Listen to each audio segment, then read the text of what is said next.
అడిగి వేడుకుంటున్నాం మా తండ్రి, ఆమేన్.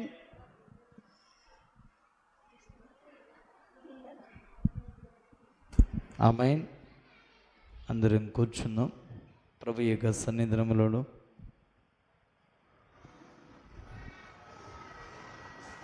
చేరి వచ్చిన మనందరితోనూ దేవాది దేవుడు మాట్లాడబోతున్న లేఖన భాగాన్ని మరొకసారి చదువుకుందాం. 88వ కీర్తన 9వ భాగాన్ని చదువుకుందాం.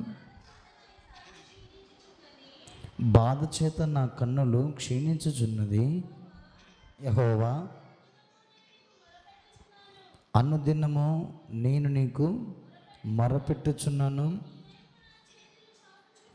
నీ వైపు నా చేతులు చాపుచున్నాను. హల్లెలూయా. కీర్తనకారుడైన కోరాహు కుమారుడు ఈ కీర్తన భాగాన్ని రాస్తూ ఉన్నాడు. అప్పటికే కోరాహు కుమారుడు దేవుని సన్నిధికి దూరమై ఎప్పుడు దేవుని సన్నిధిలో కలుసుకునాలి, ఎప్పుడు ఆయన మందిరావరణలో చూడాలన్న ఆసక్తి కలిగిన కీర్తన 42వ కీర్తన భాగాన్ని కోరాహు కుమారుడు రాస్తూ వచ్చారు. ఈ 88వ కీర్తనలో కూడా బహు బాధ చేత బాధపడుతూ దుఃఖపడుతూ ఎంతో వేదనకి గురవుతూ దేవుని సన్నిధికి దూరమైనటువంటి కోరాహు కుమారులు ఈ కీర్తన భాగాన్ని రాస్తుంటున్న మాట ఏమిటంటే, బాధ చేత నా కన్నులు క్షీణించుచున్నవి అన్నాడు. అంటే వారికి ఎంత దుఃఖము, ఎంత బాధ వారి జీవితంలో కృంగదీస్తూ ఉందో ఈ కీర్తన భాగాన్ని మనం చూసినప్పుడు, చదివినప్పుడు. అందుకే దేవుని యొక్క వాక్యం తెలియజేస్తున్న రీతిగా, యెహోవా ప్రతిదినమును నీకు మొరపెట్టుచున్నాను, నీ వైపు నా చేతులు చాపుచున్నాను అన్నాడు. అంటే దినమెల్లా కూడా దేవుని మందిరానికి వచ్చి కోరాహు కుమారులు ఏం చేస్తున్నారంట, తన బాధ చేత కృంగిపోతూ నలిగిపోతూ ఇబ్బందుల పాతూ ఉన్నప్పుడు కూడా ప్రతి దినము కూడా దేవుని మందిరానికి వచ్చి కోరాహు కుమారులు దేవునికి మొరపెట్టుతున్నారు అని రాయబడింది. నిజంగా మనము కూడా ఈ 40 రోజులు ఉపవాసముతో ఆయన సన్నిధికి వచ్చి మనం ప్రార్థన చేయబోతున్నాం. మన జీవితంలో ఉన్న బాధలు, సమస్యలు, బలహీనతలు, అనారోగ్యము, ఆత్మీయ జీవితంలో వర్ధిల్లేనటువంటి పరిస్థితిని బట్టి దేవుని సన్నిధికి వచ్చి మనం ప్రార్థన చేస్తున్నామేమో కోరాహు కుమారులలాగా. కానీ దేవుడు అంటున్న మాట ఏమిటంటే, మన మొర దేవుడు ఆలకించాలి అంటే, మనకు జవాబు ఇవ్వాలి అంటే దేవుని యొక్క వాక్యము చాలా స్పష్టంగా నీతో నాతో దేవుడు మాట్లాడుతున్నమాట. చూడండి, మన బాధ, మన కన్నీళ్ళలో ఉన్న దుఃఖమును తొలగిపోవాలంటే దేవుని యొక్క వాక్యము తెలియజేస్తున్న రీతిగా, అదే 66వ కీర్తన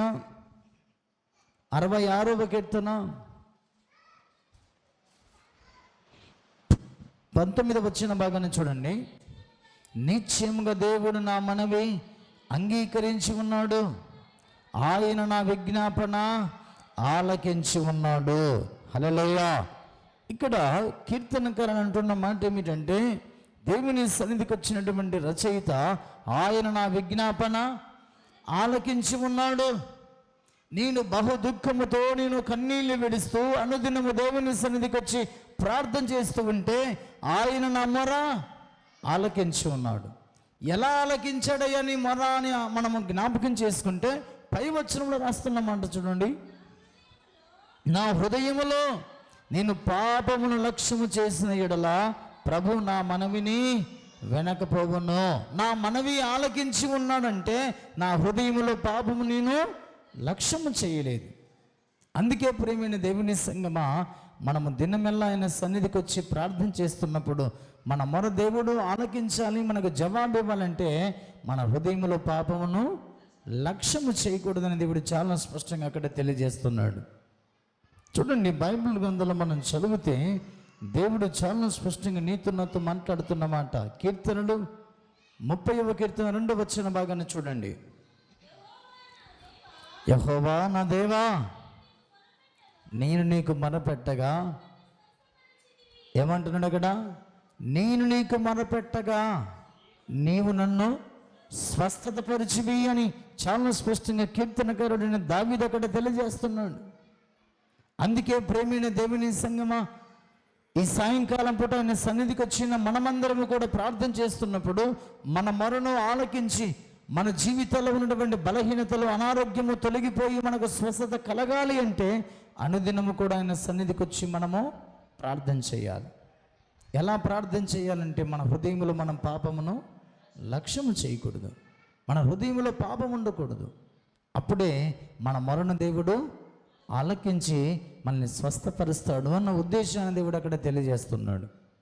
అందుకే మనమందరం కూడా ఆయన సన్నిధిలో ఏ పాపం లేని వారిని మనమందరం కూడా ఆయన సన్నిధికి వచ్చి ప్రార్థన చేయాలి. చూడండి అన్నమాట 12వ వచన భాగం, నీవు నా గోర్ణ పట్ట విడిపించి సంతోష వస్త్రమును నన్ను ధరింపచేసి ఉన్నావు అని తెలియజేస్తున్నాడు. ఏమున్నదంటే దావీదు జీవితంలో గోనె పట్టనటువంటి వస్త్రాన్ని ధరించుకున్నాడు. గోనె పట్టన వస్త్రాన్ని ధరించుకొని దేవుని మందిరానికి వెళ్ళి ప్రార్థన చేస్తున్నాడు. గోనె పట్ట శ్రమలకు సాదృశ్యం, గోనె పట్ట దుఃఖానికి సాదృశ్యం. అందుకే మనము గోనె పట్టనటువంటి శ్రమ, దుఃఖము ధరించుకొని ఆయన సన్నిధికి వచ్చి ప్రార్థన చేస్తున్నట్లయితే దేవుడు నీతో నాతో మాట్లాడుతున్నటువంటి మాట, దావీదంటున్న సెలవిస్తున్న మాట ఏమిటంటే, నేను గోనె పట్ట ధరింపజేసి ఉండగా నీవు నాకు సంతోష వస్త్రమును ధరింపజేసి ఉన్నావు, నీవు నా గోనె పట్టను విడిపించేసి ఉన్నావు అన్నాడు కీర్తనకారుడు.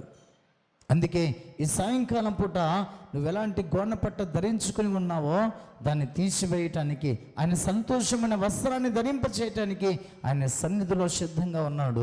మనము మన హృదయంలో పాపమును లక్ష్యము చేయకూడదన్న భావాన్ని దేవుడు చాలా సుట్టిగా ఖండితంగా మాట్లాడుతూ ఉన్నాడు. అందుకే ప్రేమైన దేవుని సంగమా, పాపం అనేది పలు రకాలుగా ఉన్నది. పాపం అనేది మన జీవితంలో కొన్నిసార్లు మన కంటికి కనపడేదే, మన చెవులకు వినపడేదే అని అనుకుంటాం. కంటికి కనపడింది, చెవునికి వినపడింది కూడా కొన్ని పాపాలు మానవుని జీవితాన్ని ఏలుతున్నాయి. అందుకే జాగ్రత్తగా మనమందరం కూడా ప్రభు యొక్క సన్నిధానములోన మన జీవితంలో మనము గోనె పట్టును తొలగించి వేసుకొని సంతోష వస్త్రం మన జీవితంలో కావాలనుకుంటే పాపములు మన జీవితం నుంచి తొలగించి వేసుకోవాలి. అప్పుడే మనం ఆయన సన్నిధికి వచ్చి ప్రార్థన చేస్తే మన గోనె పట్టును ఆయన విడిపించి సంతోష వస్త్రమునైనా ధరింపచేస్తాడు అన్న ఉద్దేశాన్ని దేవుడు చాలా స్పష్టంగా ఇక్కడ తెలియజేస్తున్నాడు. చూడండి, దేవుని యొక్క వాక్యం తెలియజేస్తున్న రీతిగా బైబిల్ గ్రంథంలో ఒక మహావీరుడు, పరాక్రమశాలి అయినటువంటి వాడు బైబిల్ గ్రంథంలో మనం చదివితే అతని జీవితంలో బహు దుఃఖంతో ఉన్నాడు, బహు బాధపడుతున్నాడు. అతని జీవితంలో అనారోగ్యమైనటువంటి గోనెపట్ట ధరింప చేసుకుని ఉన్నాడు. ఎక్కడికి వెళ్ళాలనుకున్నా తన రోగం బయటికి వెళ్ళనివ్వడం లేదు. దుఃఖంతో, బాధతో నలిగిపోతూ ఉన్నాడు, బాధపడుతూ ఉన్నాడు. అతని జీవితంలో సంతోష వస్త్రం అనేది లేదు. అతని జీవితంలో గోనె పట్టని శ్రమలో, గోనె పట్టే అనారోగ్యము, గోనె పట్టినటువంటి కుష్ఠరోగమైనటువంటిది తన జీవితంలో సంపాదించుకొని బాధపడుతూ ఉన్నాడు, దుఃఖపడుతున్నాడు. ఆ మాట చూడండి, 2వ రాజులు 5వ అధ్యాయం, 2వ రాజులు 5వ అధ్యాయం 1వ వచనం చదవండి. సిరియా రాజు సైన్యాధిపతి అయిన నయమానకుడు ఉండెను. అతని చేత యెహోవాయే సిరియా దేశమునకు జయము కలగజేసి ఉండెను గనక అతడు తన యజమానుని దృష్టికి గనుడై దయ పొందిన వాడాయను. హల్లెలూయా. సిరియా రాజు సైన్యాధిపతి అయిన నయమాను అనేటువంటి వ్యక్తి ఎలాంటి వాడంటే, యెహోవా చేతయే సిరియా దేశమునకు విజయము కలగజేసినటువంటి వాడు, విజయాన్ని పొందింపజేసిన వాడు. అందుకే ప్రేమైన దేవుని సంగమా, దేవుడు నీతో నాతో మాట్లాడుతున్నమాట. అతడు పరాక్రమశాలి అని రాయబడింది. అంతగా యుద్ధములో విజయాన్ని పొందుకుంటున్నవాడు, అంతగా పేరు ప్రఖ్యాతలు కలిగిన వాడు, అంతగా నైపుణ్యత కలిగిన వాడు. తన జీవితంలో ఏముందో చూడండి, కింద రాయబడిన మాట, అతడు మహాపరాక్రమశాలి అయి ఉండెను గాని అతడు కుష్ఠరోగి అని రాయబడింది. ఏముంది అతని జీవితంలో? గోనె పట్ట అనేటువంటి కుష్ఠరోగం ఉంది, కుష్ఠరోగం ఉంది. మహాపరాక్రమశాలి అయి ఉండెను కానీ అతనికి కుష్ఠరోగం ఉంది. అందుకే ప్రేమైన దేవుని సంగమా, మన జీవితంలో అన్ని సౌకర్యాలు ఉన్నాయి, అన్ని విధాలుగా దేవుడు మనల్ని ఆశీర్వదించి ఉన్నాడు. మన జీవితంలో ఏదో ఒక గోనపట్ట అనే శ్రమ, గోనపట్ట అనే ఆరోగ్యం, గోనపట్ట అనే దుఃఖం, గోనపట్ట అనే మనోవేదన ఏదో నిన్ను వేధిస్తున్నదేమో, అది మన జీవితంలో ఈ సాయంకాలం పూట తొలగించి వేయాలంటే మన హృదయంలో పాపమును లక్ష్యము చేయకుండా యెహోవా యొద్ద మనము ప్రార్థన చేసే వారిగా ఉండాలి అన్న భావాన్ని దేవుడు చాలా సూటిగా ఖండితంగా మాట్లాడుతున్నాడు. ఈ సిరియా రాజు తరచుగా యెరూషలేము మీద దండెత్తేవాడు, ఇశ్రాయేలు దేశం మీద దండెత్తి యుద్ధం చేసేవాడు. యుద్ధం చేసినప్పుడల్లా ఆ దేశమును ఓడించి అక్కడి నుంచి ఎవరిలో ఒకరిని చెరకు తీసుకొని వచ్చేవాడు. అలాగా ఒకానొక రోజున ఇశ్రాయేలు దేశము నుంచి ఒక చిన్నదాన్ని చెర తీసుకొని వచ్చాను. చెర పట్టుకొని వస్తే ఆమె ఆ చిన్నదాన్ని ఆ యొక్క నయమాను యొక్క భార్య దగ్గర పనికత్తగా ఉన్నది, పని చేసుకుంటూ ఉన్నది. అప్పుడు ఆ చిన్నదానికి ఒక ఆలోచన వచ్చింది. అయ్యా, అమ్మా, మా యొక్క రాజుగారు, సైన్యాధిపతి అయినటువంటి నయమాను గారు యజమానుడు ఉన్నాడే, ఆయనకు కుష్ఠరోగం ఉంది కదమ్మా, ఆయన ఎంతో ఇబ్బంది పడుతుండొచ్చు, ఎంతో బాధపడుతుండొచ్చు. షోమ్రోనులో నాకు తెలిసిన ఒక దైవజనుడు ఉన్నాడు, ఆయన దగ్గరికి వెళితే ఆయనను బాగు చేస్తాడని ఆ చిన్నది యజమానురాలికి చెప్పగానే యజమానురాలు నయమానుకు తెలియజేసింది. నయమానుకు తెలియజేయగానే తర్వాత కొన్ని సందర్భాలు జరిగాయి. రాజు దగ్గరికి వెళ్ళాడు, రాజులు బట్ట చింపుకున్నాడు, అతడు నేనేమైనా దేవుడనని ఆ విధంగా మాట్లాడుతూ వచ్చాడు. తర్వాత అక్కడి నుంచి సిరియన్కి వెళ్ళాడు. సిరియా నుంచి చూడండి, అక్కడ నయమాను తన జీవితంలో చాలా స్పష్టంగా దేవుడు తెలియజేసినటువంటి మాటను ఒకసారి మనం చదువుకుందాం. 11వ వచన భాగాన్ని చూడండి. 10 నుంచి చదవండి. ఎలీషా, నీవు యోర్దాను నదికి పోయి 7 మారులు స్నానము చేయము, నీ ఒళ్ళు మనలా బాగై నీవు శుద్ధుడవగదువని అతనితో చెప్పుటకు ఒక దూతను పంపెను. అందుకు నయమాను కోపము తెచ్చుకొని తిరిగిపోయి ఇట్టలను, అతడు నా యొద్దకు వచ్చి నిలిచి తన దేవుడిని యెహోవా నామమును బట్టి తన చెయ్యి రోగముగా ఉన్న స్థలము మీద ఆడించి కుష్ఠరోగమును మానుపునని నేను అనుకుంటేని. చూడండి, ఇక్కడ ఏమనుకుంటున్నాడు ఇతడు?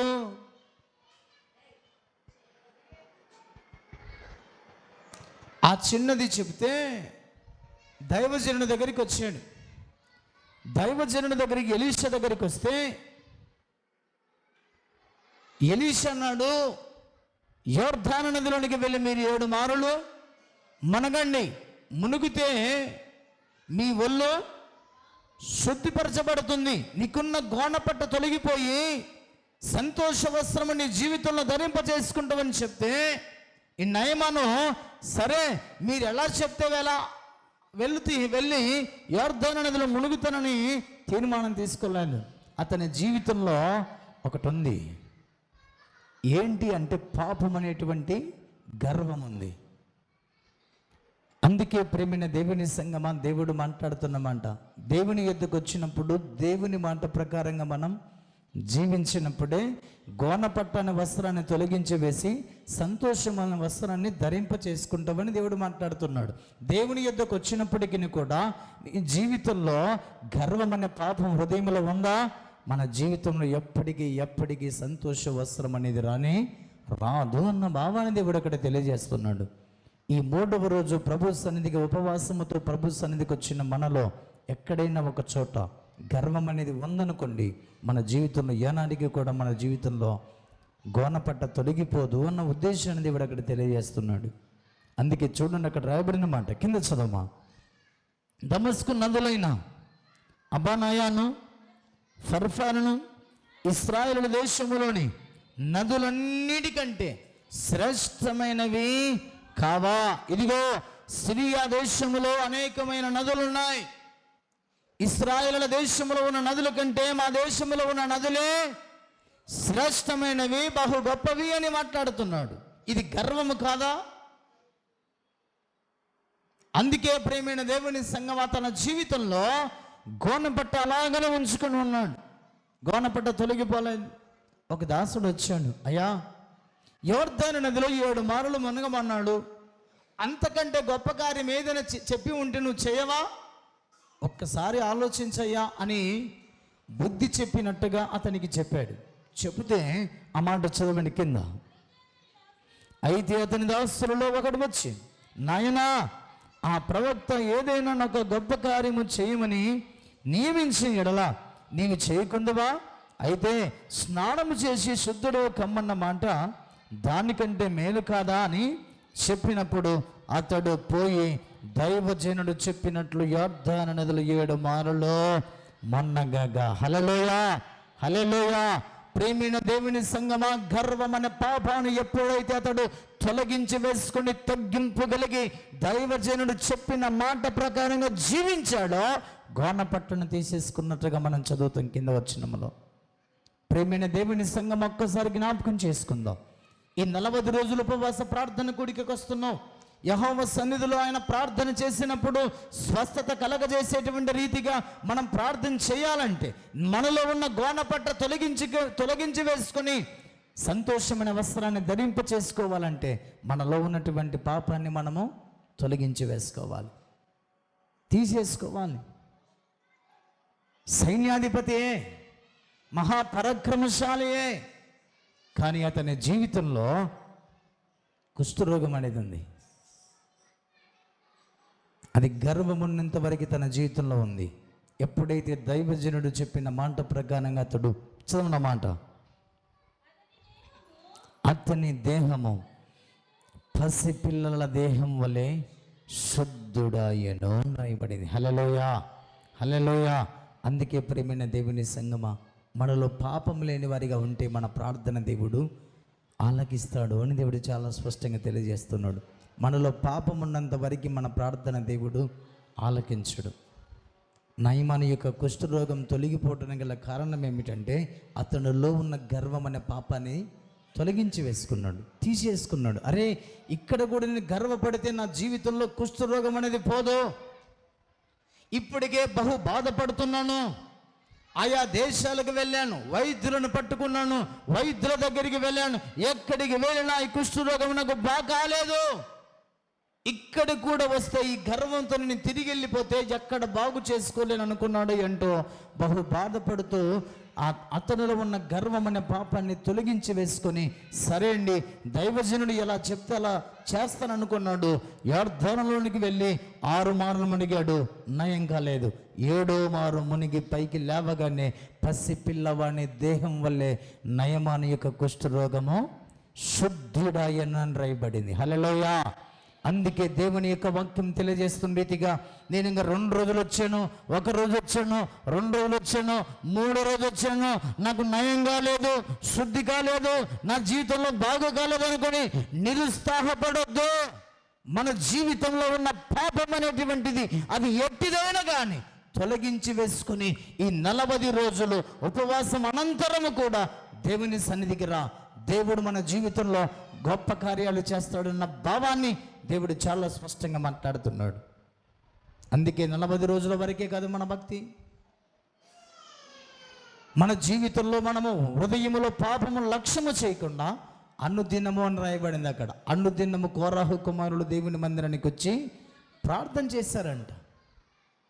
అలాగా నీవు నేను నయమానులో ఉన్నటువంటి కుష్ఠరోగాన్ని ఏ విధంగా తొలగిపోయిందో మనలో ఉన్న ప్రతి విధమైన సమస్య, బాధ, ఇబ్బందులు, అనారోగ్యము తొలగిపోవాలంటే నయమాను తొలగించుకున్నటువంటి నయమాను పాపమనే గర్వాన్ని తొలగించుకొని దైవజనుడు చెప్పినట్టుగా ఏ విధంగా విన్నాడో దేవుడు చెప్పినట్టుగా మనం నడుచుకున్నట్లయితే మనలో ఉన్నటువంటి ప్రతి సమస్యలు కూడా మన నుంచి దూరం అయిపోయి గోనపట్టను తొలగించి వేసి సంతోషమైన వస్త్రాన్ని ఈ సాయంకాలం పూట మనందరం కూడా ధరింప చేసుకుందుముగాక.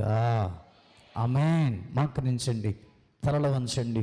ప్రేమైన దేవుని సంగమా, ఒక్కసారి జ్ఞాపకం చేసుకుందాం. దేవుడు నీతో నాతో మాట్లాడుతూ వచ్చిన మాటలు మనమందరము విన్నాం. జాగ్రత్తగా మనమందరం కూడా ప్రభు సన్నిధికి వచ్చిన మనము కొరహు కుమారుల వలె బాధపడుతూ మన జీవితంలో అనుదినము దేవుని సన్నిధికి వచ్చి మొరపెడుతున్నట్లయితే నీ మొర ఆలకించడం లేదా? ప్రభు మాట్లాడుతున్నాడు. దావీదంటున్నమాట, నా మొర దేవుడు ఆలకించి ఉన్నాడు. ఎందుకయ్యా నీ ప్రార్థన దేవుడు ఆలకించి ఉన్నాడంటే, నా హృదయంలో పాపమును లక్ష్యము చేయలేదు. పాపమును లక్ష్యము చేయలేదు కాబట్టి దేవుడు నా మొర ఆలకించున్నాడు. ప్రేమైన దేవుని సంగమా, నయమాన హృదయంలో పాపము పూడుకపోయింది. పాపమని కుష్ఠరోగంతో, పాపమనేటువంటి గర్వముతో తన జీవితంలో విచ్చలవిడిగా జీవిస్తూ వచ్చాడు. నాకేంటి మహాపరాక్రమశాలని, నాకేంటి యెహోవా చేత విజయం పొందుకుంటున్నాను, నాకేంటి ఎక్కడికి వెళ్ళినా దేశాలను ఓడిస్తూ విజయం పొందుకుంటున్నానన్న గర్వం.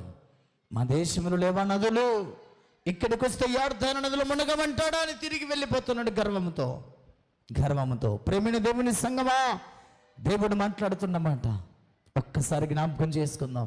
దేవుని ఎద్దుకొచ్చి కూడా నీవు హెచ్చించుకొని గర్వపడుతూ అహంకారంతో జీవిస్తున్నట్లయితే నీలో ఉన్నటువంటి గోనపట్టని శ్రమ, గోనపట్టని నింద, గోనపట్టని అనారోగ్యము, గోనపట్టని బాధ ఎప్పటికీ తొలగిపోదని ప్రభు మాట్లాడుతున్నాడు. ఈ సాయంకాలం పూట గర్వాన్ని తొలగించుకుని ప్రభు దగ్గరికి రా. గర్వం అనే పాపాన్ని, నీలో ఉన్న ప్రతి పాపాన్ని, మనలో ఉన్న ప్రతి పాపాన్ని తొలగించి వేసుకొని ప్రభు దగ్గరికి రా. దైవజనుడు చెప్పినట్టుగా విను, వాక్యం చెప్పినట్టుగా నడుచుకో. ప్రభు సన్నిధిలో ఆశ్చర్యమైన కార్యాలు, అద్భుతమైన కార్యాలు జరగబోతున్నాయని దేవుడు మాట్లాడుతున్నాడు. ఒక్కసారి జ్ఞాపకం చేసుకుందాం. నయం అనుకున్నటువంటి కుష్ఠరోగం అనేటువంటి వాటిని తొలగించి వేసుకోవటానికి దైవజనుడు చెప్పినట్టుగా అతడు జీవించాడు. అతనిలో ఉన్నటువంటి గోనపట్ట అనే కుష్ఠరోగాన్ని తొలగించి వేసుకొని సంతోషమైన వస్త్రాన్ని ధరింప చేసుకుని సిరియా దేశానికి వెళ్ళిపోయాడు నయమాను. దేవుని సన్నిధికి వచ్చిన మనం తిరిగి ఈ జీవితంలో, మన జీవితంలో దేవుని సన్నిధికి గోనపట్ట ధరించుకొని వచ్చావా? అది ఏ గోనపట్ట? అది నువ్వు ఇక్కడ వదిలేసి, ఇక్కడ విడిచిపెట్టి సంతోషమైన వస్త్రాన్ని ధరించుకొని తిరిగి ఇంటికి వెళ్ళిపోయే రీతిగా మనమందరము మన హృదయంలో పాపమును లక్ష్యం చేయకుండా యెహోవా సన్నిధిలో దీని మనసు కలిగి ప్రార్థన చేయండి. ప్రభు మన మొరాలకించబోతున్నాడు, మనకు జవాబు ఇవ్వబోతున్నాడు. ఒక్కసారి జ్ఞాపకం చేసుకుందాం. నెల్లు మొక్కల మీద ఉందాం, ఒక్కసారి